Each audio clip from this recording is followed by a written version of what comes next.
say I'm excited about sharing this with you would be an understatement. It's really quite cool to be able to sit back and actually see what is happening in the print-on-demand industry, knowing what is happening at every step of the journey. So what I'm going to take you through is exactly that. You've been around the block a few times. This video is going to blow your mind. We're diving deep into the print-on-demand process from idea to income. But here's the thing. It certainly doesn't need to be complicated or overwhelming. Now, I know a lot of you will be feeling stuck, particularly if you are new and just trying to work out how to connect the dots in the industry. Maybe you're even asking, where do I start? What's the next step? Well, don't worry, because I've been in that same place, and that's exactly why I created the Pod Hack system. It's a proven system that cuts through the clutter, simplifies the process, and gets you moving forward confidently at every stage of the journey. By the end, you'll see how you can unlock each stage with ease and save yourself hours, weeks, or even months of headaches. So stick around, because the best part is the hacks I'll be sharing today is exactly what will help you stand out to the competition. Ready? Let's dive in. To say I'm excited about sharing this with you would be an understatement. It's really quite cool to be able to sit back and actually see what is happening in the print-on-demand industry, knowing what is happening at every step of the journey. So what I'm going to take you through is exactly that, where we start and where we end. So from idea to income.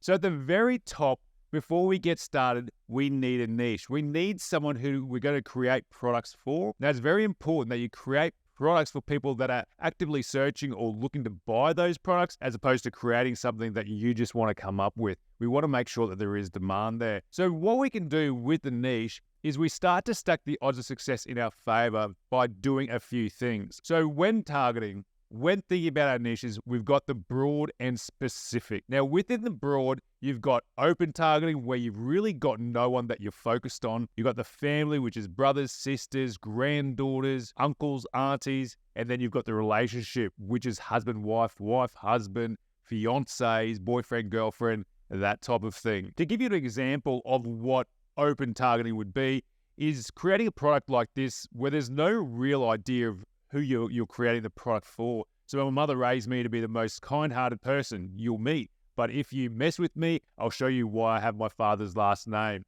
I focus more on money than people because I never met a dollar I didn't like. There's no one really in mind that you could create this product for. I don't even know what sort of Facebook page you would put it on. Another example would be, if you can't take the heat, do not poke the dragon or run like there are donuts at the finish line. They're not very clear on who it is that we are targeting. And that's very, very important when we are creating these products. If you'd like a copy of this overview, make sure you download it from the link in the description below. And while you're down there, make sure you like, subscribe, and ring that notification bell so you don't miss any of my future videos. Good on ya. Then we've got the family. So that's, like I said, the uncles, aunties. And with the relationship, you've got the husband-wife. So for an example, for the husband-wife type of thing, this is something that you would specifically target for the husband to give to his partner. So you can see here, to my beautiful wife, it immediately calls out the person that you're targeting. And that goes for all sorts of different products within print on demand. And then we get into the specific, which is the hobby, interest, or the profession. So to give you an example of what those types of products look like, here you see that, and God said, let there be nurses. That immediately calls out who it is that you're targeting. It makes so much more sense with the words that you can put into these phrases, the design styles, the design embellishments. It starts to paint a clearer picture of the product that you're creating. This is a profession type design. Again, retired but forever a nurse. You know that this nurse is retired. So it gives you an idea of the age bracket you're selling to and the profession. Then we've got the specific hobby-based sort of interest, where you've got Jesus is my savior, writing is my therapy. So you're calling out effectively two niches, or a niche within a niche there, where you've got the bikers, but obviously the Christian bikers with the reference to Jesus. Also with this one, don't annoy old people. The older we get, the less life in prison is a deterrent. So straight away, you can see that you're targeting specifically a person there. Helps to create designs that emotionally captivate your audience. Now, on the very next step down, you've got the occasion or trend that you're creating for. So throughout the year, you do have periods of time that products start popping off. So for instance, when you're in the July, September sort of time of the year, that's the summer period. So you're in the wedding season, which is then obviously the anniversary season.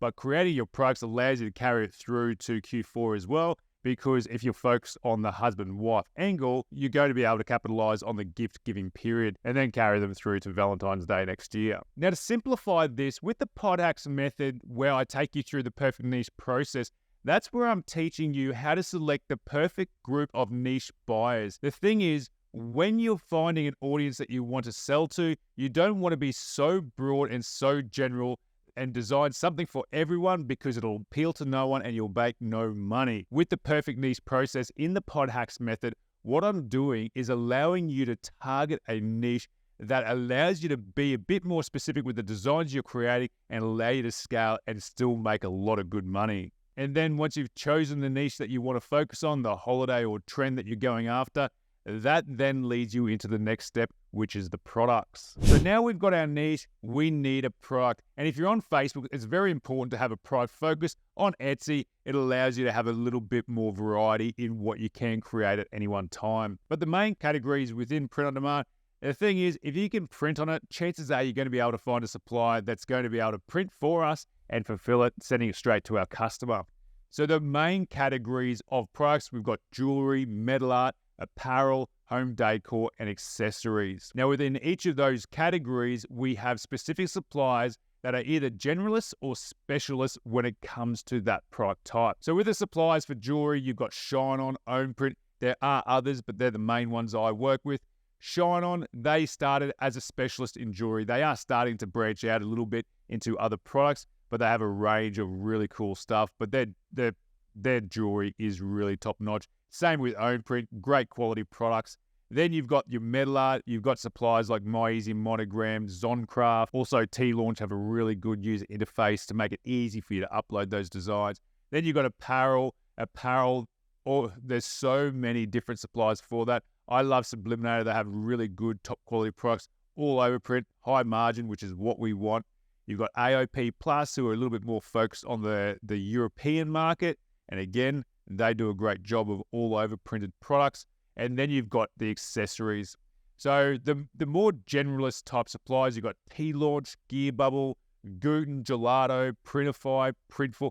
There is a whole host of them. Now, in the $1 Million Products, which is step 2 of the pod hacks method, that's where I'm teaching you the proven formula for finding 5, 6, and 7-figure winning designs, the suppliers to choose for the products that you want to sell. And once you've chosen those products, I'm teaching you how to design them inside the design domination and the phrase factory modules within that specific step. And within the $1 Million Products, what I'm teaching you is how to find high profit print on demand products, which is incredibly important when you are advertising online. The same amount of time goes into creating designs for low margin products like stickers and mugs as they do going into high profit products like your metal art or even your all over print apparel. So making sure that we're focusing on the right product type allows us to make much more money with each sale. So in the product section, I'm teaching you which category to go into, the suppliers to use, and how to select those high profit products. Then once you've got your product, we get stuck into the designs.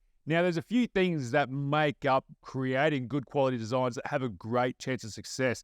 So as you remember from earlier, when we're focused on our niches, whether they're broad or specific, and we've got that occasion or trend in mind, that gives us design direction. So what we want to do is make sure we're creating a product for a person in a period of time when they're most likely to buy. So Valentine's Day, you know that's a really good red hot selling season for the husband, wife, fiancés and boyfriend, girlfriend sort of angle. So within designs, we've also got the design research, which forms a very important step of creating products and where a lot of our time should be spent. The reason being, this is where we are seeing what's already selling out there in the marketplace. We're seeing evidence of people making sales, making money, which gives us good direction for our own products. And what you can do in there is you can go to different niches and pull in ideas of that niche for your own. In the design research, we've got several ways that we can go and see what is selling. We've got paid tools, we've got free tools. So with the free tools, you've got different websites like Amazon looking for the amount of reviews on products. Etsy, you can see what's actually added into people's cart and how many products have been sold in the last 24 hours.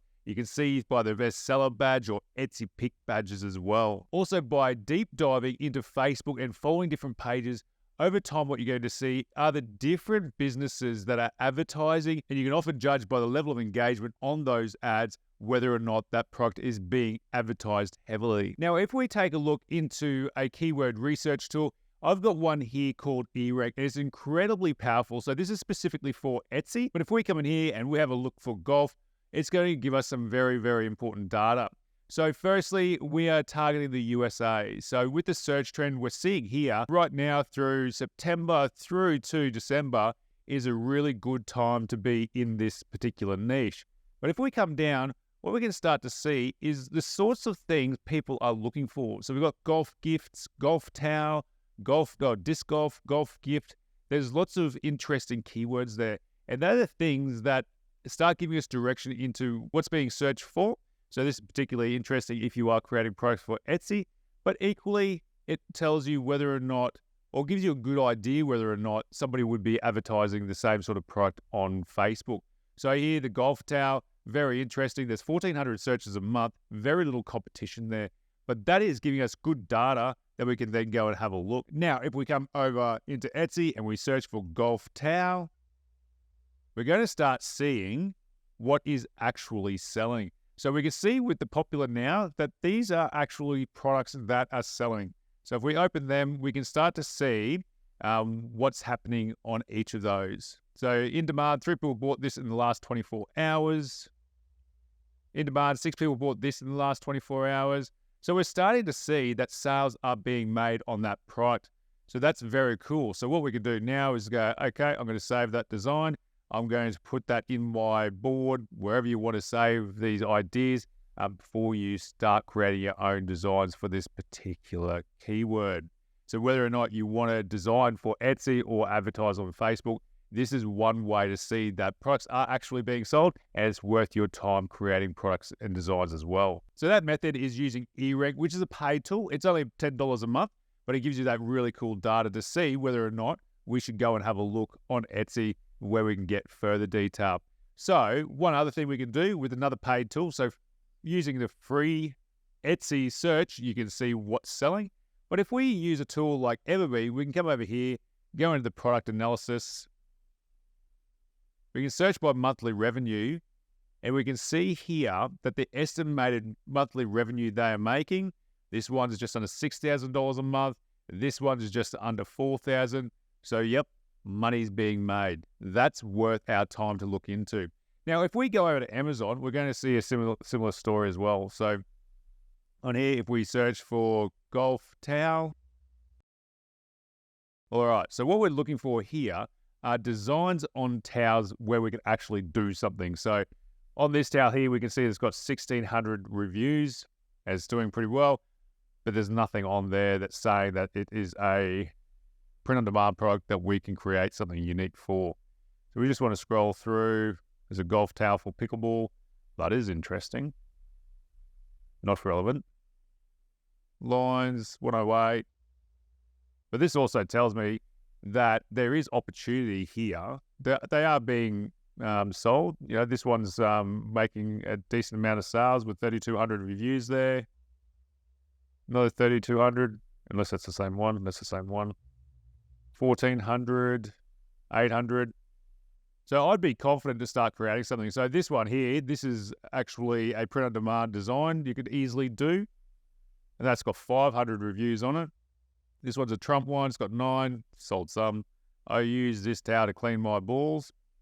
It sold some.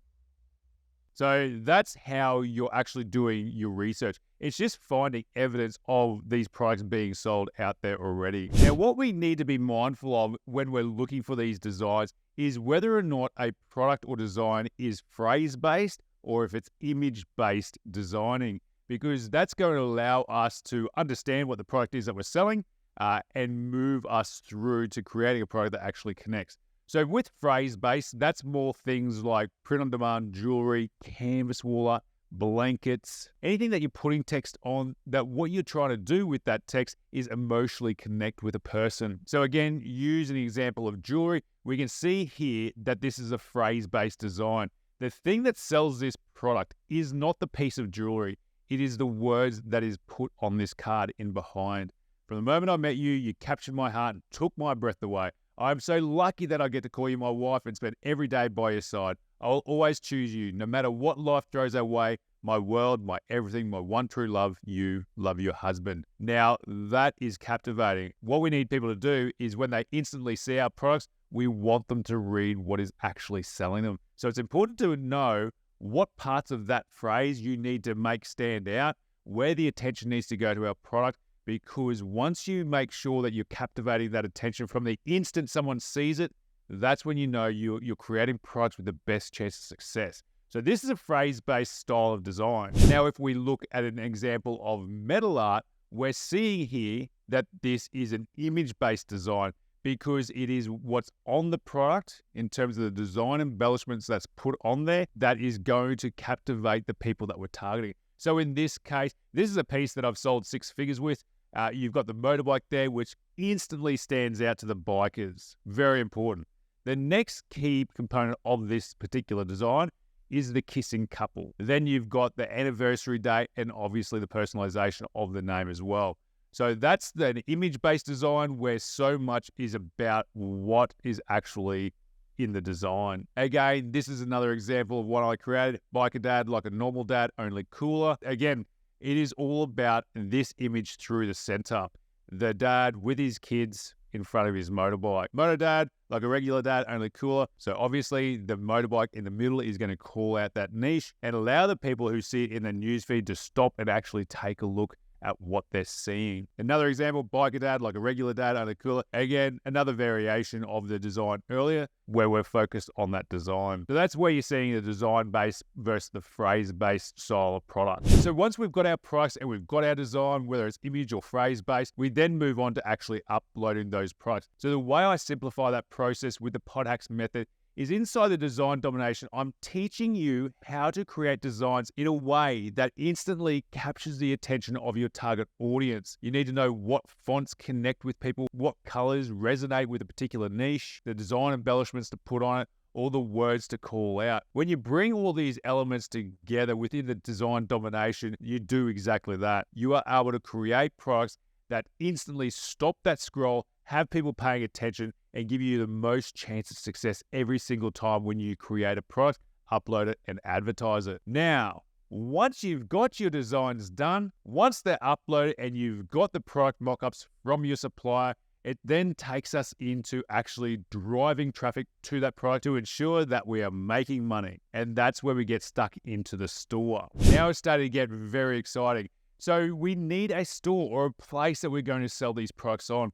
Now, the 3 main types where I've got a lot of experience is on Shopify, with supplier shops, and on Etsy. So with Shopify, that is where you're running your own business, your own brand. You are doing everything. You're creating the front end of the website. You've got the back end admin. You collect emails. You run the email marketing. It is a full-on business situation, which is really good if you are a little bit more advanced. But in the maximum selling store, in the pod hacks method, I also simplify it because what you want to do is ultimately create a brand, and Shopify is the best way to do that. Now, the way we promote products on Shopify is with paid marketing, and that paid marketing is done on Facebook and Instagram, on TikTok, Pinterest, all to drive traffic to specific products that we're advertising so that they show up on that platform to our targeted audience. So an example of what a print-on-demand website looks like, here we've got Piperloo. They are an absolute juggernaut in the print-on-demand industry, but here is where they've got all their products. They sell a lot of tumblers. They've got shirts. They've got all sorts of stuff on here. So if you look at the categories, we can go and have a look at tees and tanks, and it brings up all these different phrase-based designs. Remember what I said about phrase-based versus image-based?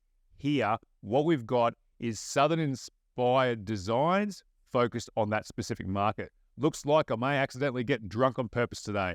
So obviously it's targeting people who are into alcohol as well. So this is all managed from within the Shopify admin. And here you can see the back end of a demo store that I've got. And this is what it looks like inside Shopify.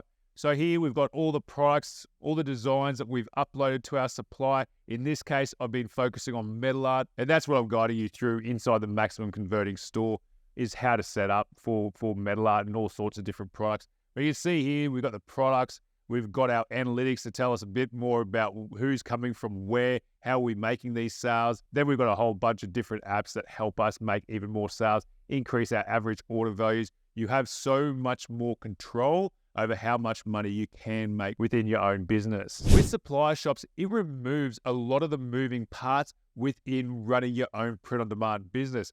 You literally just upload your designs to a pop-up shop in Printify's case, which allows you just to focus on researching your products, designing them, and then promoting them. You don't need to worry about the back-end running of the business. You drive traffic to their website, you make your sale, and you get the profit. And then with Etsy, that is a platform where over 500 million people are browsing and shopping. And the beauty of that, you get started with relatively little money. Once you're set up, which is $20 to $30, depending on where in the world you are, each listing or each product that you publish on Etsy is only 20 cents, which is really, really cool. So on Etsy, this is what it looks like in our shop admin. So when you first launch your store, you're going to be presented with this page. And from here, you control all your listings, your orders and shipping, your marketing, finances, integrations, all that kind of stuff. And in the Pod Hacks method for the maximum converting store, I take you through how to set up all that so you know that what's done is done correctly. So when you click into your listings, they're going to display like this in your store. So you can easily come in here, you can click on the one you want to work on, go through, add your keywords, add your images, and fully optimize it so it has the best chance of showing up in those search results. It's a really cool, simplistic way of getting your business started in a very cost-effective way. Then to edit your storefront, all you're doing is coming down to the sales channels, clicking on the pencil. Here you can change your banner, you can change your logo. This is the way it displays to your audience. So what happens is you're going to have a page like this ultimately once you have your store set up.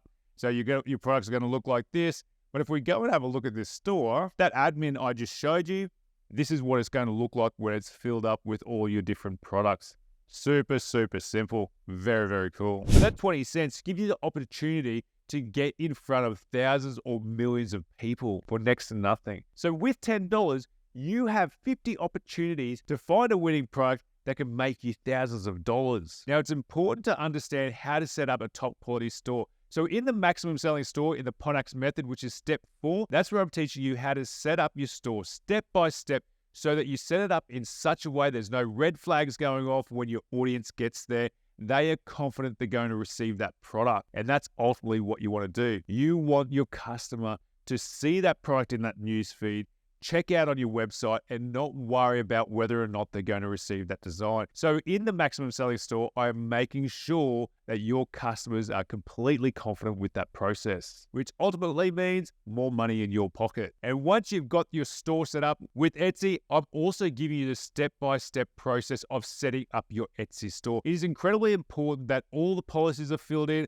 all the shipping profiles, the production partners, everything is done in such a way that it limits your chance of actually getting banned over there. Once it's done, once it's set up, once it looks professional, you are ready to start driving traffic. And with Etsy, you're going to be SEO optimizing your products, which brings us on to traffic. So getting into traffic, this is one of the 3 main areas of print on demand we need to focus on. So to recap quickly, the main focus, once you've sorted your niche, is the inspiration to find new products, the design, and the marketing. That marketing is the traffic. So within traffic, we have different ways of running that traffic to our products on our stores, whether they be on Etsy or on Shopify. So we've got paid ads where you're paying to display your actual product in the news feeds on any particular platform. You've got communities where you've got Facebook groups or different forums and whatnot, where you're actively sharing those links, or your social media profiles as well, which is that content marketing space. So the content marketing is obviously where you're building your own audience.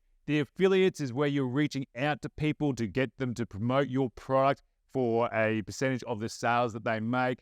And then on Etsy, you've got your Etsy SEO and your Etsy ads. So to deep dive into these, with the paid ads, we've got Facebook, Instagram, TikTok, Google, there's Pinterest, Twitter, there's all sorts. In the Evergreen Traffic Machine that I teach you inside the Pod Hacks method, we focus on Facebook and Instagram. That is where all my success has come from when it comes to paid marketing. It allows you to target specifically the people that you want to see your product. So if you're creating hunting designs, it allows you to target hunters in the newsfeed, which is very, very important. When you create those products with specific people in mind, you have a better chance of connecting and making those sales straight out of the gate. With TikTok, it's similar, but what I've found with that, because with print on demand, our products are more phrase-based, we need to give people time to actually read the phrase on the actual product or see and understand what the actual design is. Creating short-form videos on TikTok does take longer than creating a simple image mock-up, which most times your supplier will give you, and that's what you're using to actually run the ads. People are seeing that in the newsfeed, which they then click on, which brings them to your store. In the communities, like I mentioned, this is where we can either do it online or in person. So the online communities are those forums, like websites dedicated to a specific interest, or the Facebook groups, that kind of thing. So there's tons of different groups, all for all sorts of different communities. So if you have an in with those communities already, it could be a very good way for you to instantly make sales. It's a very creative way. And within that, you've also got associations. So or leagues, like you've got your bowling leagues, you've got little league softball, all these different things. And you can create products in a way that speaks to these communities. You can custom design for them. And when you approach them, they often buy multiple designs in one order, which means your profitability goes through the roof. With affiliates, that is where you are paying a percentage. You're reaching out to people to promote your products, and for them to do that work of promoting to their audience, you will pay them a commission every time they make a sale. And the beauty about that is, once you have an affiliate, they're doing all that creative testing for you. And what you want to do is grab those own videos for your own use in your own ads. But the good thing about that is it's a flat cost typically. You know what percentage you are paying to them. And oftentimes it's a lot less than what you are paying for your paid ads. Then we get into content marketing. Now, when you're doing that, it's important that you focus on one social media channel to start. They all do have their own nuance. So you want to learn what that is to be able to create your community. And when you know your niche, when you're in that business and you fully understand who it is you're talking to, it allows you to create content from a different place. You know what you're sharing, you know what you're creating, you're inspired, you're passionate about it, which makes that process so much easier. And as you build with your content marketing, you start to share your products as well. You've built a tribe, people fall in love with what you're doing, and they come through and they want to buy your product. That's why you see a ton of different YouTubers selling their own merch. They're taking their audience along on a journey with them, and that audience wants to be part of that community. So I teach you how to build a profile on Facebook. I will be updating the training in the future to focus on a few other of those social media channels, because it is such a game-changing approach when you can build your business with that content marketing. You don't need to show your face if you don't want to. It can be all B-roll and that kind of thing, but it's just another way to promote your products. And again, you can use content marketing with your paid ads. You can use one or many of these different traffic methods to drive traffic to your store. With Etsy, it's a completely different game.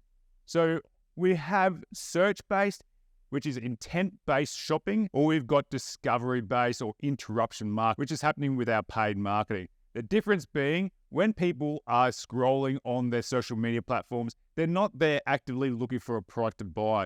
They are much more impulsive. Whereas on Etsy, with the SEO, which is search engine optimization, people are actively searching for the products that we're creating. And with those tools, like I showed you earlier, like earring, we can see exactly what that is. We can use those keywords to optimize our listings, which gives us the ability to be able to show up in those search results when the audience is searching for that product. With Etsy ads, that's an inbuilt ads platform that they have within Etsy. It's very, very simplified compared to what happens in Facebook, but it can drive considerable revenue as well. But the beauty of Etsy is you don't need to spend on ads to actually be able to make products. It's all about that search engine optimization or your keyword research and being on trend. Now, inside the PodHacks method, I simplify the whole traffic process. I teach you a unique way of running your ads that eliminates the guesswork. I give you the rules for cutting and scaling. I break down exactly step by step what you need to do to have these ads set up for you to be able to make sales. On top of that, I've got an ad testing method that allows you to pre-validate your designs for as little as $2.50 to make sure that the audience is actually interested in the product before you go into phase 2 where you're investing a bit more money. This method allows your ad dollars to go a lot further. It gives you a strategy, a step-by-step strategy that simplifies it, that makes it so much easier than trying to do it by yourself. And from there, once we've got that traffic, all that's designed to do is push it to our product pages. And that takes us to the next step of optimizing our product pages to make sure we are making as much money as possible from every single order that happens on our store. And the last step in this whole shebang is the income stage, where we're getting paid. This is obviously the most exciting spot that we want to be. And the better our products and the better we run our traffic, the more money we're going to make. And when you're using paid marketing, those paydays can be significant. So when we're driving that traffic back to our product page, that's where they're seeing that actual product that we are advertising in the newsfeed or any other way we may be advertising. Now, specifically, this example here in the pod hacks method is focused on Shopify. It is slightly different on Etsy because there's different mechanisms at play. But with Shopify, this is ultimately what they're seeing when they come here. There are different examples of the product page, but this is pretty much the default one that Shopify gives you, which is more than enough for us to be able to create products that convert, particularly when you are creating products that emotionally connect. So here you can see on my dummy store that I've got this, Seattle skyline metal wall art. What people do when they come here, now this is one of my suppliers, My Easy Monogram. They allow us to actually customize this product in the newsfeed. So if I change that up, we're going to see on the screen there, in real time, what this product looks once it's cut. So Mr. and Mrs. McKenzie. Then you can see that down the bottom there. For some reason it's cutting off. Let's try Smith. Awesome. So what we can see there is this is where people are coming and making that decision whether or not they want to purchase. If they do, they will then add to cart. Now there's different apps that you can use that when you add to cart, we can have different pop-ups where it says, would you like to add magnetic screws to that order? Which allows us to make even more money on that particular sale. If they really, really love it, they then go through the checkout process, they put in all their payment details, and then once that processes, our supplier automatically gets notified, puts it into production and sends it straight to our customer. Now, there's other apps too that once they get through this process, once they've checked out, we have the opportunity to promote more products to them as well. And once we've got that email address, they go into an email list that then allows us to remarket to them. So what happens if someone doesn't go through that checkout process? Say they just came to the product page, say they just came to our website. We have now got them in an audience because Facebook allows us to track all that. Once we've got that data, we can then recreate ads and send better offers to the people that have visited our store in order to incentivize them to come back and make that purchase. That's where the retargeting comes in. That's where the abandoned cart flows come in with your emails, and where your email list can really work in your favor to build your brand, to share new products to your existing audience, to people who have bought from you, to people who have just checked out your website. That email list is a very, very powerful tool. Now, the other things we can do on that product page, we've got the order bumps, we've got those upsells, we've got those cross-sells, and those post-purchase upsells as well. Now, sometimes in that, depending on what sort of products you are selling, you may have a bit of customer support. And oftentimes I get asked itty bitty details on what do you do with exchanges? What do you do if somebody wants a refund? Do they send the product back to you? Who do they send the product to? And that's a really good question because oftentimes those suppliers, if the fault lies with them, they'll replace it free of charge typically. If not, it's up to you. Do you refund that order or do you offer a replacement? And what you will do, unless you think they're pulling the wool over your eyes, or you may over-deliver and make your customers happy. Now that product page actually ties back into the module on the maximum selling store inside the products method. That's where I'm teaching you all about these different things, the different apps you can use to increase those upsells and whatnot as well. And there it is. That's the print-on-demand industry that allows you to go from idea to income. It's the print-on-demand money model. With the Pod Hacks method, it simplifies every step of the process, and it's exactly what I teach you inside Pod Hacks Accelerator, my coaching program for print-on-demand. Now, if you'd love a copy of this workflow, I've also got a link in the description below that you can click on and you can download this so you can print it out, put it on your wall, and actually see it in real time, what is happening where. It's a really good way of getting that 30,000 foot view of the industry and its working parts within. It is such a simplistic business model, and it's why I've been doing it for so long. It removes so many of the headaches and the moving parts of a traditional business because you've got somebody else taking care of the inventory side of the equation. Someone is warehousing the products, someone's printing them, someone's sending it to our customers and dealing with all the couriers and other suppliers that could be in the mix. So there you have it. The storehacks.com print-on-demand money model and how the PodHacks method simplifies the print-on-demand industry. Stay awesome.